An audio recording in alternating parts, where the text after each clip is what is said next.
Okay, so I'm going to look back at our original graph here, and who can tell me again, for what C value do I have the absolute minimum for this function?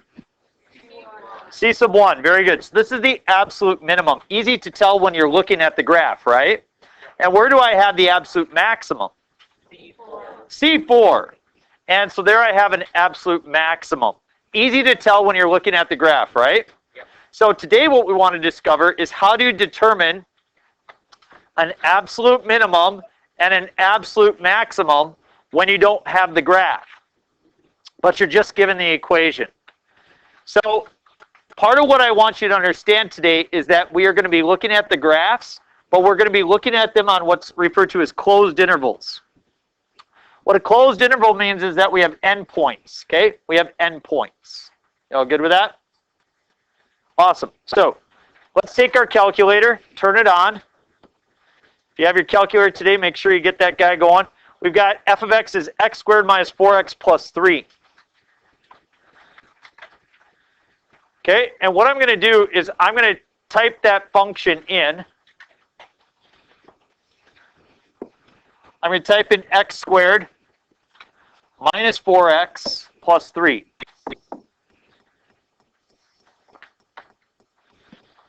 Everybody good? Instead of graphing it, first of all, I'm going to go zoom 6. But instead of focusing on the graph, I'm going to look at these specific coordinates right here, 0, 6. So I want to figure out the endpoints. Everybody okay with the general shape of the graph? Okay, let's now look at some specific points. Number one, the endpoints of the graph are important. And the easiest way to come up with the endpoints is by going into your table. And if your table isn't generating automatic values for you, let me know and I can help you work through that. But I'm going to type in 0 and I'm going to type in 6. And what you can see there is I have endpoints of 0, 3 and 6, 15. Are you okay with that? So I'm just going to make a very quick sketch, okay? We'll make that 6. We'll make this, 15. The idea is that, I'm sorry, it was 0, 3, right? So in other words, f of 0 gave me 3, and f of 6 gave me 15.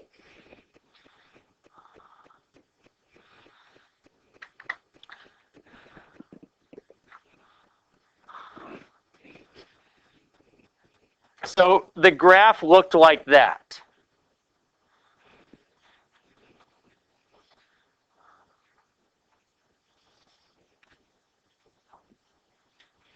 Anybody have a question how I came up with that part of the graph? What's that? Okay, so what I did is I took the function, I typed it into my calculator, and I graphed it, so I get that shape. And then when I went to the table, I typed in 0 to get 3, and I typed in 6 to get 15. So, true or false? Do you know the absolute maximum at this time? Yeah, 15. Very good.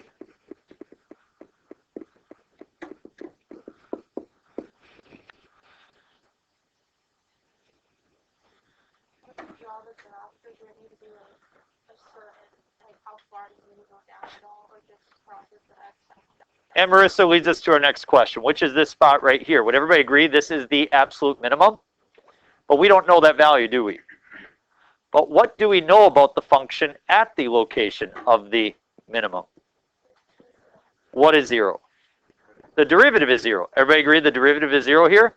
So notice how yesterday we were determining all these critical points. The absolute minimum and max, we need to check the endpoints to see what those values are, but then we also want to check for any critical points. So let's take the derivative. We have f prime of x is equal to 2x minus 4. I set it equal to 0. And what do we get x equal to? 2. So in order to find this absolute minimum, I will then also, I don't just try the endpoints, I also try the critical point. So I'm going to go back to my function, and I'm going to type in 2. and I get -1. So to answer Marissa's question, when you sketch the graph, you kind of wonder how low you should go. We kind of figure that out afterwards. It turns out that we go all the way down to -1. It doesn't have to be a super accurate graph, but enough to just be able to determine what the heck you're looking at. Are you okay with that? Any questions on that? Okay, let's try another example just to get a little bit more work. It says in order to find absolute min and absolute max on closed intervals, first one, check endpoints.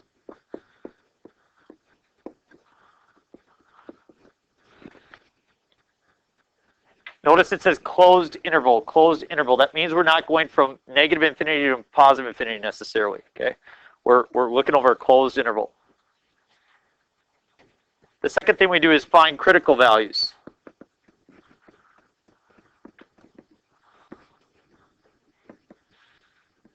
Anybody remember what a critical value is? Yeah, look at where the derivative is equal to 0 or does not exist. Those are important spots as well. And then finally, number 3, you want to plug those in. Check your critical points. And that's what we do. Okay.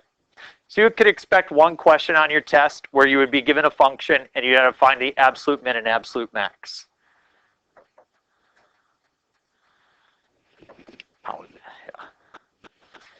All right. So you guys lead me through it. Problem B. We have a similar polynomial. What do I do first?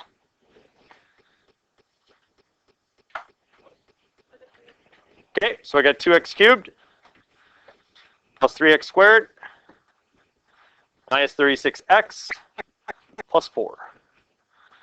I plugged it in like you told me to. What do you want me to do now? Okay, so I'll go to my table and I'll plug in -6 and 3.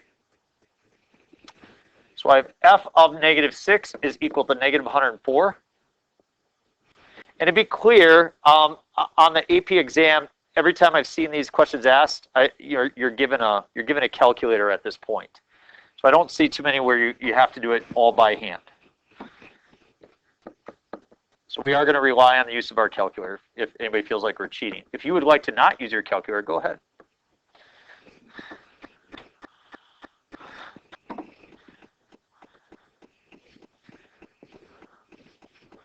So I got -23 and -104. Are y'all good with that? Okay, you want to sketch the graph. How about I change my window a little bit?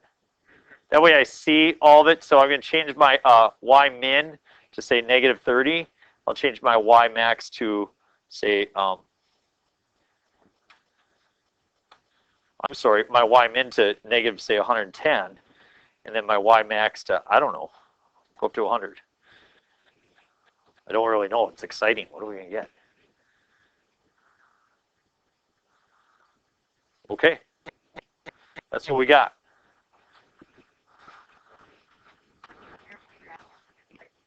No. The graph is to try to help you. Okay? Graph is to try to help you.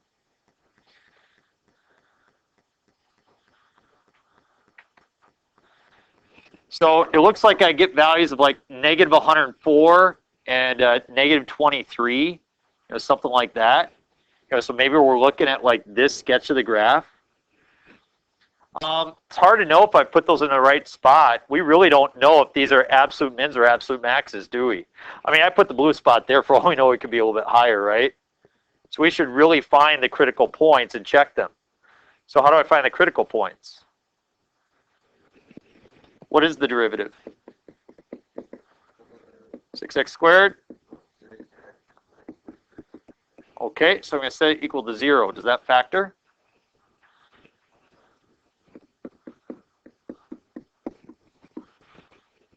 X squared plus x minus 6, so I have 0 is equal to 6 times x plus 3 and x minus 2. What are my critical points are -3 and +2. Do those lie within the interval of -6 to 3? They do. So I'll use them both. If one was outside, I wouldn't need to check it because we're talking about that interval. So -3 fits in there and 2 fits in there. So I'll check them both. So f of negative 3 and f of 2.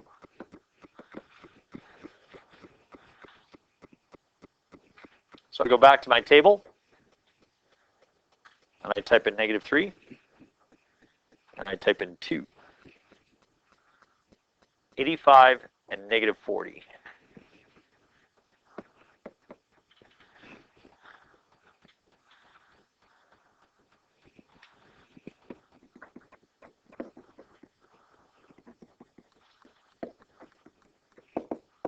So what is the absolute maximum over this interval? 85. And the absolute min? Negative 104. Yep, out of all of them.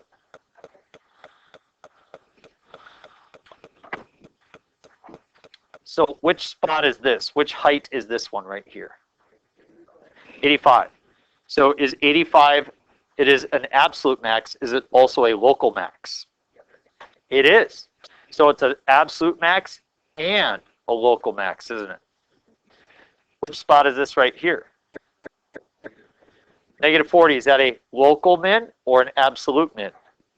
Just a local, right? What spot is this one right here?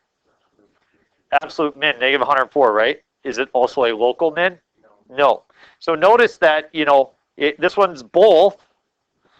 This one's 1, this one's 1, this one's neither, right? Like this one doesn't play any role in determining those. So, okay. All right, flip it over. Good job. Let's try one that's a little bit more challenging.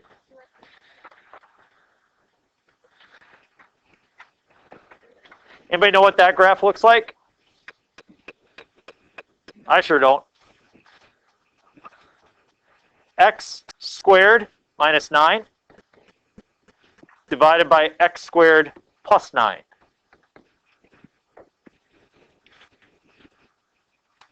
So we have our interval here. I would like to check negative 9, and I would like to check positive 9.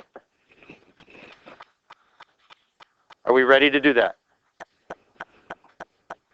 Go to my table. I type in negative 9. I get 0.8.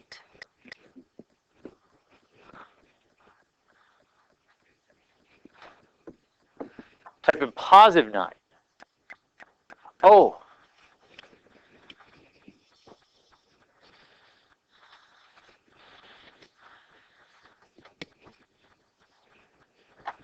Then we type in positive 9, I get 0.8.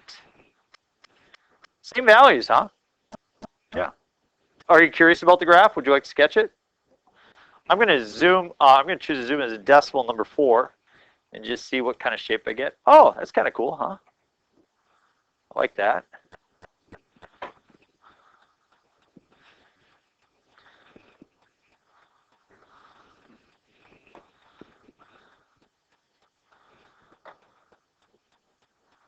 Does it kind of make sense that these are the same? Yeah, you see it's symmetrical. So by looking at the graph, do you think you know what the absolute max is? Probably 0.8, right? Yeah. Do we know the absolute min? No, that's probably where the derivative is equal to 0, right? Should we find that? Let's do that. Let's find the derivative. Your first thought when you take a derivative like this is it's going to be horrible. It's not going to be that bad. What's the derivative of the top? 2x times x squared plus 9 minus 2x times all over x squared plus 9 quantity squared.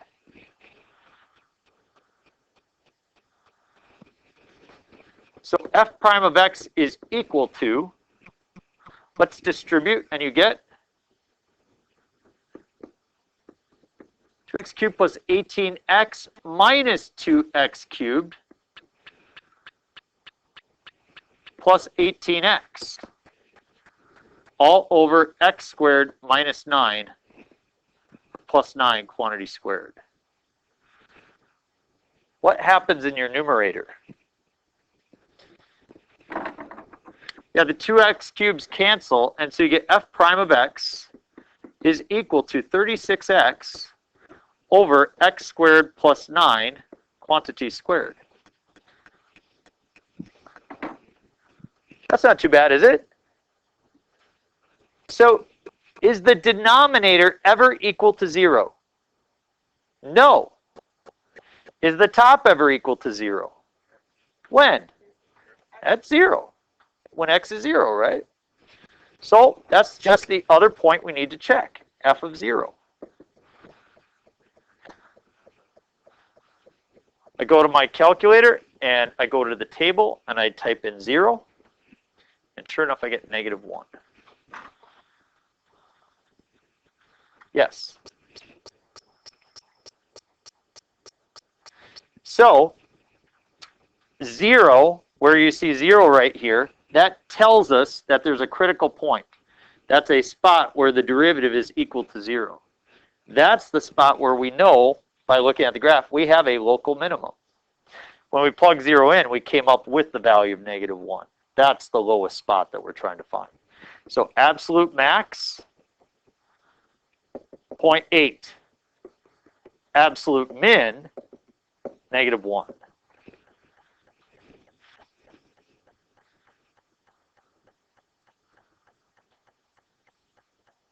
Last problem.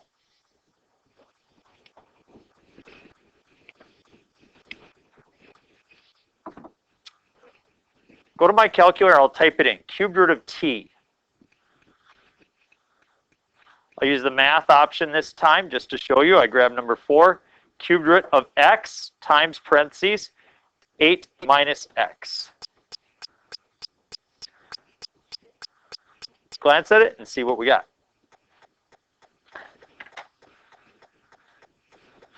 I typed it in. What do you choose to do first?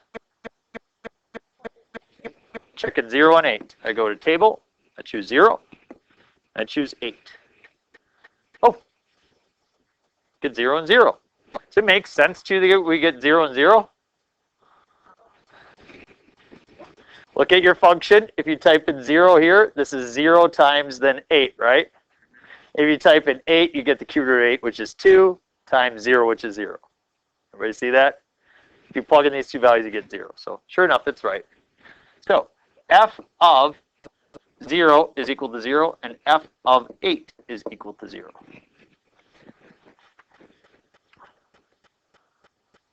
I'm going to quick sketch a little graph just so I can see what's going on. Tough to see anything, huh? Let's zoom 6 for zoom standard, see if I get something different.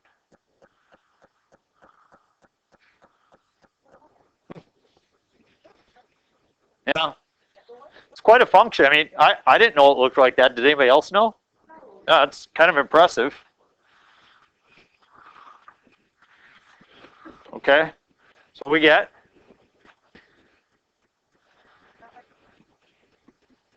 very good. So Abby's already seen something that we should come up with a critical value of 0 because we have a vertical tangent at 0. But that part is not necessarily important to us. But what is really important is this spot, right? So we will not find that spot unless we take the derivative and set it equal to 0, correct? So that's what we want to do. We know that we have an absolute max of something and an absolute min. What is our absolute min? Everybody agree at 0? So we'll find the absolute max by taking this derivative. There's two ways you could take the derivative. You could either distribute the cube root first and then take the derivative, or you could use the product rule. Which one would you prefer?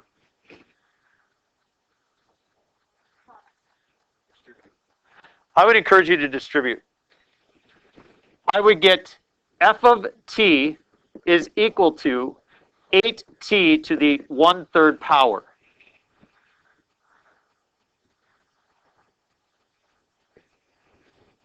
And then if I have a t to the 1/3 times t to the 1, what do I do to my exponents? Yeah, I add them. And what is 1/3 plus 1? 4/3. So it does help you if you can look at a function and say, you know, would I like to use the product rule or the chain rule, and how would I like to rewrite it? This is a nice way of rewriting it. So let's take the derivative. derivative of 8t to the 1/3. 8/3. T to what power? Negative 2/3. So be a 2/3 in the denominator. T to the 2/3. Good. Minus t to the 4/3. Derivative. 4/3 t and t to the 1/3. That derivative was not bad at all, was it? Let us solve where it's equal to 0. To try to save space, I'm just going to cross this off.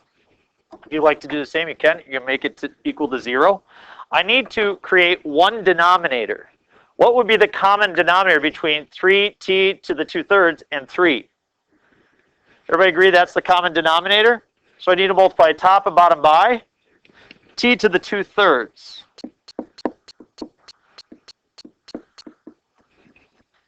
So my new function is 8 minus t to the 1/3 times t to the 2/3. What do we do to the exponents when we were multiplying? And t to the 1/3 plus 2/3 is? So I just get 8 minus 4, t. Over, and then the denominator is 3t to the 2/3. Let's go to Abby's original point, which was a very excellent one. Where is the denominator equal to 0? 0. And if you look at our graph, why do we have a problem there on the graph? Because this creates a vertical tangent. So we don't need to check that. We already know that f of 0 is 0. So that's not a problem. Where is the top equal to 0? 2. So I need to check 2. So f of 2, if I go back to my original function here, and I go to my table, and I plug in 2, oh, it's already plugged in, 7.56. The AP exam, probably a good time for us to practice. It's going to ask you to go to 3 decimal places. So if you wrote 7.55, they would not give you credit. You have to write 7.559. Don't worry about rounding. Just go to 3 and leave it. And that's that. Question?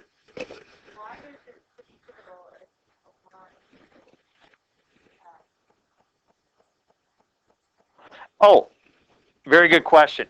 It says over the interval from 0 to 8. So you're right, this goes past, but it's saying to cut it off right there and to cut it off right there. Because the interval goes from 0 to 8, it doesn't want those parts of the graph. It just wants that part. Does that answer your question? Okay, excellent question. Any others? Going once, going twice, thrice. Your time to work. Go ahead.